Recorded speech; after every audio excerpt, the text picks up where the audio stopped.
The New England Patriots are showing the NFL they're playing chess, not checkers. Let's talk about it. My name is Aaron on the daily Patriots content, so don't miss out. Hit that subscribe button as we jump over 8,000 as well. Do me a favor, hit the like button because I know you want to.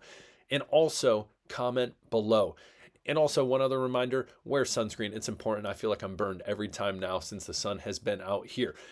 That's beside the point. Today, what we're going to be talking about, jumping into draft day trades and what that looked for the Patriots and how they outwitted the NFL in multiple ways, going from 9 to 11 picks as well. The video I did yesterday, we went through the Patriots 2024 season into this upcoming season and talking about win-losses and what that's going to look like for the Patriots. And I'm going to be honest, I am leaning a wild card spot. And there's other people, especially this person I'm going to bring up in this episode that talks about it as well. And then we jump into one other thing that's the cherry on top. So let's jump into it. Ladies and gentlemen, first and foremost, draft day trades. Now, I think a big reason we need to jump into this is because, one, they made some really good moves. And two, it shows the competence of this franchise. Again, a lot of us, let's admit it, I'll be the first to raise my hand. Elliott Wolf, I was incredibly nervous about when Mike Vrabel did not let him go. I assumed that he would be walking out the door. Now, he is tied to Drake May. If Drake May somehow, some way in year one was an absolute bust, I bet you Elliott Wolf would not be with this franchise right now. But listen, him, Ryan Cowden, Mike Vrabel, the whole front office, great job in this draft. Now, Elliott Wolf, I think a lot of people were nervous about. And granted, I don't know how much he had to do with these trades, but it seems like he did his job and he did it well, and there's a lot of potential. Now, we jump into the trades, and if you remember, the first trade happened in the third round. Patriots came in, said, Carolina, yep, go ahead, take 77. We'll take 85 and 146. Again, going in with 9, coming out with 11. Actually, technically, coming out with 12. We'll get into that in a second. So anyways, they end up doing that. And then shortly after doing that, they end up trading with the Kansas City Chiefs and going down once more. Now, if we go up to that initial trade, that 146 that they ended up getting from the Carolina Panthers, they ended up getting Braden Swinson for that pick. Again, I would tell you, great pick, steal, a lot of potential out of LSU. Now, we look at the Kansas City trade. Now, with the Kansas City trade, you give, again, you're just trading back 10 spots right here, and then you end up getting a late 4th round pick that following year. So again, cultivating more draft capital, big on the Patriots. But what's crazy about this whole thing, and sorry for those of you with vertigo, and you're like, Aaron, stop scrolling the freaking thing. We look, they drop 8 spaces to 85, and then we go down here, and they go from 85 to 95. So they end up dropping less than 20 spaces, and they still get, with the 95th pick, center Jared Wilson out of Georgia, the best center in this draft, and let's be real, could be the starter for this organization. Bradbury, the big question is he going to be able to be consistent at the position? He wasn't with the Vikings. Granted, they lost Andrews, which was tough because I think a lot of people thought he was going to be able to bounce back from his injury. And the Patriots said, no, it's time to move on. Again, this is a business. And they get Bradbury.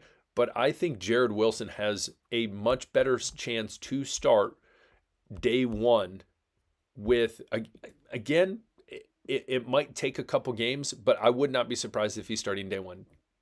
Comment, thoughts, Jared Wilson.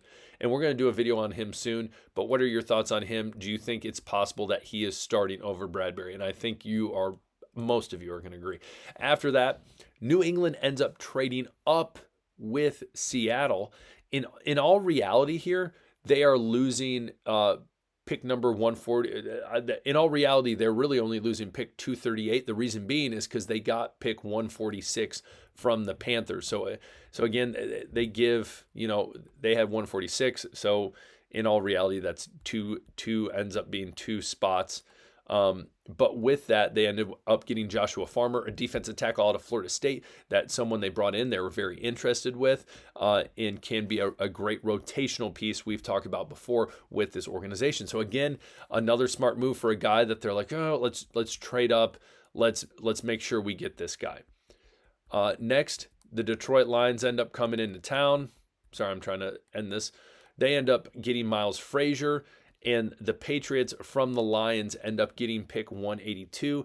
So again, 11 spots back. And then they end up getting pick 228, my birthday, February 28th. Fun fact for you guys. If you want to write that on a calendar and remember next February, I would be surprised if anyone remembers that, but I'm just going to throw that in there. Anyways, they got Andreas Borgalis, kicker from Miami, which was a big pickup. And we know he will come in and be the starter. I do not think it's going to be Romo. It will be Borgalis, and I think he will be an absolute dog. And then they end up getting pick 228 as well. Then we go down. They end up trading pick 228 to Kansas City because Kansas City says, listen, we want to trade up. They end up getting pick 251, 257, so getting another draft pick. They get Ashby, and then they get Minor. So they end up getting Mr. Irrelevant and Kobe Meyer. So again, you look at that, and again, it's chestnut checkers. It's too easy for the Patriots to go in and just say, listen, we're going to be patient. We're going to get more draft picks. And I think the board they were looking at the time, and hopefully more information will come out with time, but the board they were looking at, it was understood that, listen, someone like Wilson, hey, we're going to take a chance, and we're going to wait and see if he's going to drop any more.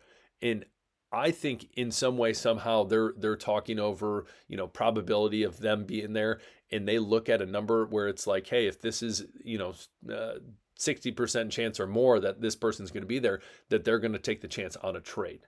That is my guess.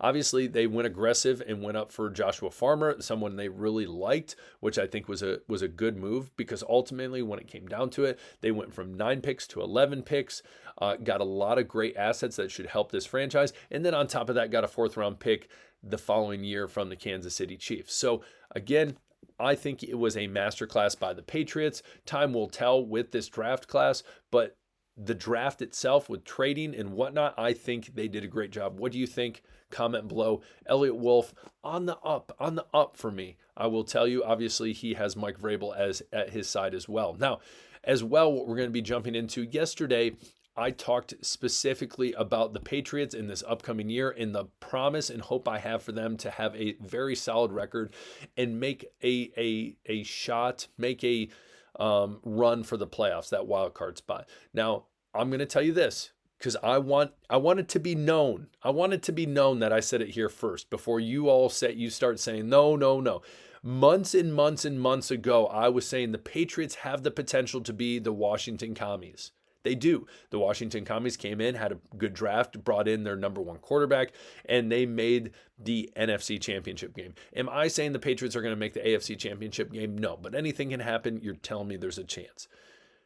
But what I'm trying to say is they clearly had a good draft. They brought in a new coach that is experienced, that says, I know how to do this and do this right, and we're going to prove a lot of people wrong. And boom, I think the Patriots have that cooking right now, just like the Commanders. As well, I have said I think they will finish in the AFC East with a better record than both the Dolphins and the Jets. They'll finish second to the Bills. Now, guess who else said that exact same thing? Colin Cowherd. Now, you're probably saying, Aaron, you probably found that from Colin Cowherd. I did not. Scout's honor, whatever the heck that thing is. I never was a scout. Respect all the scouts that were out there. But anyways, he says this right here. Patriots, I've said this, they will be the Washington of the NFL. I predict Washington never would be the most improved team. Sure, I'll admit I didn't predict that. I'm predicting the Patriots will be the most improved team. Drake May actually has a coach. Yep, we've said that. They majorly have upgraded their O-line and D-line. Yes, 100%.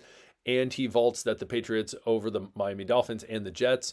But the Bills obviously will still win the East. So again, you heard it here first, ladies and gentlemen. The Patriots are on that comeback. They are on the comeback. Don't sleep on them.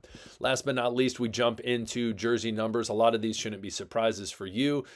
I know that we look at, it's crazy to think that some people, that they leave their numbers. So you look at Jay Jones, Gotcha, Joe Milton, and immediately it's like, all right, here's a new number for you. I like Will Campbell getting the 66, Travion Henderson getting the 32. Kyle Williams, some people controversy with 18, think it's fine. Jared Wilson, 58. You could look down the list. Great. Always fun to see.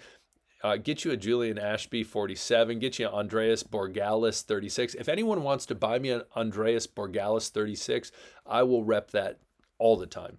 All the time. Big time. Big time kicker guy. You gotta show love to the kicker and the long snapper, I'm telling you.